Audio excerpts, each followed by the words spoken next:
আপনাকে কি করে ভালো না বাসি ইয়া রাসূলুল্লাহ। যখন আপনি আমাকে ভালোবেসেছেন সেই 1400 বছর আগে, যখন আপনি আমাকে মিস করতেন, আশা করতেন যেন আমার সাথে দেখা করতে পারেন, অথচ তখনও আমি জন্মই হইনি। সেদিন সাহাবীরা আপনার চোখে পানি দেখে বলল, ইয়া রাসূলুল্লাহ, আপনি কাঁদছেন কেন? আপনি বললেন, আমার ভাইদের খুব দেখতে ইচ্ছে করছে। সাহাবীরা বললেন, আমরা কি আপনার ভাই নই ইয়া রাসূলুল্লাহ? আপনি বললেন, না, তোমরা আমার সাহাবী। আমার ভাই হলো তারা যারা আমার পরে আসবে এবং আমাকে কখনো না দেখেও তারা আমাকে বিশ্বাস করবে।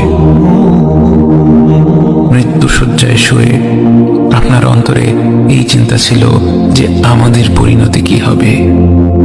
উম্মতি উম্মতি বলতে বলতে আপনি আপনার রবের নিকট ফিরে গিয়েছেন।